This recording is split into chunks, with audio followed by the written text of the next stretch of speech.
جب نشانیاں مکمل ہوگی تو قیامت آئے گی، اور قیامت جب آئے گی تب آئے گی، لیکن ہماری قیامت تو اسی وقت آ جائے گی جب ہماری موت آئے گی۔ اس لیے کہ جب انسان کو موت آ جائے تو اب وہ قیامت کی تیاری کر نہیں سکتا۔ تو یوں تو شیخ محی الدین ابن عربی کے اندازے کے مطابق، جس کو امام اہل سنت نے بیان فرمایا کہ قیامت کو مزید جو ہے وہ اب زیادہ ٹائم نہیں بچا ہے، بلکہ 450-500 سال کے اندر اندر بہت ممکن ہے کہ قیامت آ جائے، لیکن حتمی طور پہ ہم نہیں کہتے۔ قیامت کا علم تو اللہ کو ہے اور اللہ کی عطا سے اس کے برگزیدہ بندوں کو ہے، لیکن شیخ محی الدین ابن عربی کا جو اشارہ ہے، ایک اندازہ ہے، وہ غلط بھی ہو سکتا ہے، لیکن بزرگوں کا اندازہ یہی ہے کہ اب قیامت بہت دن نہیں بچی، بہت زیادہ وقت اب دنیا کے اندر دنیا کا نظام نہیں رہے گا۔ حالات بھی بتاتے ہیں، قرائن بھی بتاتے ہیں، جو حساب سے تیزی کے ساتھ نشانیاں پوری ہو رہی ہیں، جیسے کہ قیامت کی نشانیوں میں ایک نشانی یہ بھی ہے کہ ملک شام تباہ کر دیا جائے گا۔ اب تو ملک شام کی بربادی آپ اپنی آنکھوں سے دیکھ رہے ہیں، یمن کی بربادی ہوگی، پھر جو عریانیت ہے، گناہ ہے، بے حیائی ہے۔ آقا علیہ السلام فرماتے ہیں قریب قیامت مفہوم حدیث ہے کہ انسان کی شکل میں کتوں کے بچے پیدا ہوں گے، ان کی شکلیں تو انسان کی طرح ہوگی، لیکن ان کا کردار، ان کا کیریکٹر، ان کی فکر آپ دیکھ لیں، جیسے کتے راستوں میں جفتی کرتے ہیں، اپنی مادہ کے ساتھ اپنی نفسیات کو پورا کرتے ہیں۔ آپ بڑے شہروں میں دیکھ لیں، آج اس طریقے کے حالات نگاہوں کے سامنے ہیں۔ پھر کتے کی ایک فطرت یہ ہے کہ وہ اپنا اپنا ہی دیکھتا ہے، ایک بھائی دوسرے بھائی کی ہمدردی سے کوسوں دور ہو گیا ہے۔ اسی طرح اور بھی چیزیں، کتا کسی کا اچھا دیکھ نہیں سکتا، خود اپنی برادری کا اچھا نہیں دیکھ سکتا۔ اگر کسی کتے کے پاس ہڈی ہو تو، بلکہ حد تو یہ ہے کہ کتے کا جو علاقہ ہے، جو اس نے خود بنا رکھا ہے، اس کے علاقے میں اگر اس کا سگا بھائی بھی آ جائے تو وہ بھونک بھونک کر اس کو بھگا دیتا ہے۔ یہ صورتحال اب آپ دیکھ سکتے ہیں، اس طرح کی صورتحال ہے، یعنی قیامت قریب ہے۔ بہرحال قیامت جب آئے گی اللہ کو معلوم ہے، ایک اشارے دیے بزرگوں نے، مگر ہماری قیامت تو اسی وقت آ گئی کہ جب ہماری موت آ گئی، اور موت تو جلد آنا ہے، اس کے لیے 4-5 صدیاں نہیں ہیں اب، بلکہ لوگ تو کل کی بات کرتے، پل کی فکر خبر نہیں ہے۔ تو جب ہم مر جائیں گے تو نہ نیکی کر سکیں گے نہ گناہ کر سکیں گے، موت آنی ہے۔ تب موت کیسے آتی ہے اور قبر میں کیا ہوتا ہے، تھوڑا سا اس پہ گفتگو کر کے آج اس عنوان کو مکمل کر لیں گے۔ بہت امید ہے کہ شاید آئندہ ہفتے جشن صدیق اکبر ہوگا، شاید۔ موت کیا ہے؟ عام طور پہ موت کا نام سن کر انسان لرزنا بھی چاہیے، کیونکہ موت کے 2 پہلو ہیں، ایک مومن کی موت اور ایک کافر کی موت۔ مومن کی موت ہے بڑی حسین و جمیل، اور کافر اور فساق کی موت ہے بڑی خطرناک۔ حضرت سیدنا ابراہیم خلیل اللہ علیہ السلام نے حضرت ملک الموت سے پوچھا کہ آپ جب فاسق گنہگار اور کافروں کے پاس جاتے ہیں تو کس شکل میں جاتے ہیں؟ تو انہوں نے کہا کہ آپ برداشت نہیں کر سکیں گے، کہیں آپ دکھائیں تو صحیح۔ تو جب خلیل اللہ علیہ السلام کے اصرار پر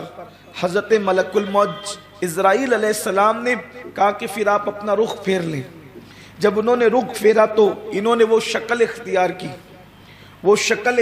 کی، وہ جو مجرموں کے اور کافروں کے پاس جاتے ہیں جس شکل کے اندر، تو کہا کہ اب ذرا دیکھیں، تو حضرت ابراہیم علیہ السلام چیخ مار کر بے ہوش ہو کے زمین پہ آ گئے۔ سوچے وہ کتنی ہیبتناک شکل ہوگی کہ اللہ کا خلیل، نبی جتنا طاقتور کوئی ہو بھی نہیں سکتا، نبی جیسا طاقتور کوئی ہو بھی نہیں سکتا، لیکن اتنا طاقتور اللہ کا پیغمبر جو کافر اور فاسقوں کے پاس جس شکل میں ملک الموت جاتے ہیں اس شکل کو دیکھ کر کے بے ہوش ہو گئے۔ میں تو کہتا ہوں کہ ہمیں اللہ سے ڈرنا چاہیے، کہیں اللہ نہ کرے کہ وہ شکل میں حضرت ملک الموت ہمارے پاس آئے، ہم غیبت کر رہے ہیں، چغلی کر رہے ہیں، حرام کھا رہے ہیں، نمازوں کو جان بوجھ کے ترک کر رہے ہیں، لوگوں کی حق تلفی کر رہے ہیں، آنکھوں کو ہم نے بد نظری کے لیے وقف کر دیا ہے، گندے اور غلط مناظر ہماری زندگی کے اندر ہے۔ میں سمجھتا ہوں جھوٹ ہماری زندگی کے اندر ہے۔ وہ کون سا گناہ اور جرم ہے جو اپنی زندگی میں نہیں؟ ہمیں اپنی موت کو یاد کرنا چاہیے۔ موت کی یاد انسان کو نیک بنا دیتی ہے۔ جب انسان کی طبیعت گناہ پر آمادہ ہو، بلکہ بڑی معذرت کے ساتھ میں دیکھتا ہوں کہ کبھی کبھی دیندار کہلانے والا طبقہ بھی موت سے غافل ہے، اور موت ہے بڑی خطرناک، اور ہم اپنے آپ کو گنہگار سمجھنے کے لیے تیار ہی نہیں ہے۔ ہر بندہ اپنے آپ کو ولی سے تو کم سمجھتا ہی نہیں ہے، کوئی ولی سے کم اپنے آپ کو نہیں سمجھتا ہے، بلکہ چلتے پھرتے روڈ کے لوگ بھی اپنے آپ کو کوئی کم سمجھنے کے لیے تیار نہیں۔ اور ہمارے مالیگاؤں کا تو ماحول ہی جدا ہے، جو داڑیاں مڈا کر کے بیڑیاں پیتے ہوئے کرسیوں پہ ہوٹلوں پہ بیٹھے ہوتے ہیں، ان کو بھی کوئی مولانا اسحاق سے بات کرتا ہے، تو کوئی سید شادات سے بات کرتا ہے، اور کوئی قبرستان کے مردوں سے بات کرتا ہے۔ یہ صورتحال ہے۔ آپ سوچیں جن کی زندگیوں میں نماز کا ٹھکانہ نہیں، بلکہ نماز تو بہت بڑی بات ہے، اگر ان سے صرف اتنا پوچھ لیں کہ گرمی میں استنجا کا سنت طریقہ کیا ہے اور سردی میں کیا ہے، تو وہ نہیں بتا سکیں۔ وہ بھی اولیاء اللہ سے بے نقاب و بے حجاب گفتگو کر، یعنی دیکھیں نا شعبدے بازی کا کیسا دور ہے۔ جبکہ میں کہتا ہوں کہ آپ کسی مولانا اسحاق سے بات نہ کریں، کسی صاحب مزار کا کشف آپ کو نہ ہو، لیکن اگر آپ کی زندگی میں شریعت پر استقامت اور اللہ رب العزت کے احکامات پر عمل ہے تو اس سے بڑی کوئی کرامت ہو ہی نہیں سکتی۔ تو بات دور نہ نکل جائے تو میں عرض کر رہا تھا کہ ہمیں موت کو یاد کرنا چاہیے، اور موت کو یاد کر، اسی لیے اللہ کے رسول صلی اللہ علیہ وآلہ وسلم فرماتے ہیں کہ قبرستان جایا کرو اور وہاں بیٹھ کر کے اپنی موت کو یاد کیا کرو، کیونکہ موت کی یاد دنیاوی لذتوں سے انسان کو دور کر دیتی ہے، گناہوں سے انسان کو کنارہ کش کر دیتی ہے۔ تو کافر کی موت اتنی خطرناک اور دردناک ہے کہ کافر جب مرتا ہے، بلکہ بے نمازی جب مرتا ہے، تو وہ کتنا بھی کھا لے بھوکا مرتا ہے، کتنا بھی پی لے پیاسا مرتا ہے، یہ اس کی موت ہے۔ لیکن جب مومن کو موت آتی ہے، حضور علیہ السلام فرماتے ہیں، امام جلال الدین سیوطی رحمت اللہ علیہ نے لکھا ہے کہ جب مومن کو موت آتی ہے، موت کا فرشتہ اکیلے نہیں آتا۔ مومن کی موت کے وقت موت کا فرشتہ اکیلے نہیں آتا، وہ موت کے فرشتے کے ساتھ کئی فرشتے ہوتے ہیں، اور ان میں سے خاص جو 2 فرشتے ہوتے ہیں، ایک کے ہاتھ میں جنت کا کفن ہوتا ہے اور دوسرے کے ہاتھ میں جنت کی خوشبو ہوتی ہے۔ گاؤں والے شہر والے کیسا ہی کفن پہنا دیں،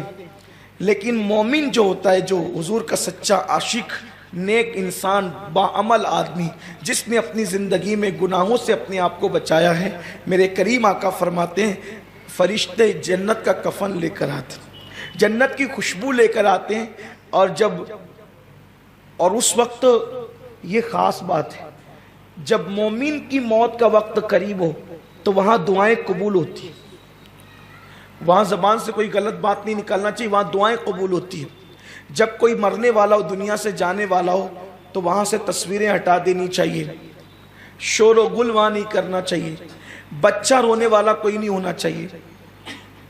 اور ٹھنڈا پانی اس کو پلانا چاہیے، اور وہاں خوشبو کا اہتمام ہونا چاہیے، کیونکہ رحمت کے فرشتے آتے ہیں۔ اور ایک خاص بات یہ ہے کہ اللہ کے رسول صلی اللہ علیہ وسلم فرماتے ہیں کہ اللہ نے میری امت پر یہ رحم فرمایا ہے، یہ امت مرحومہ ہے، اس پہ اللہ نے یہ رحم فرمایا ہے کہ اس کی موت ہی اس کے سارے گناہوں کا کفارہ بن جاتی ہے۔ اس کی موت ہی اس کے سارے گناہوں کا کفارہ بن جاتی ہے۔ لیکن موت ہے بڑی مشکل، بہت مشکل ہے، نیک لوگوں کو بھی موت بہت مشکل سے آتی ہے۔ ایک مرتبہ حضرت عیسیٰ علیہ السلام اپنی امی حضرت مریم کے مزار پر گئے، اور جب مریم کے مزار پر گئے تو وہاں جانے کے بعد کہتے امی اللہ نے مجھے مردوں کو زندہ کرنے کا معجزہ دیا ہے،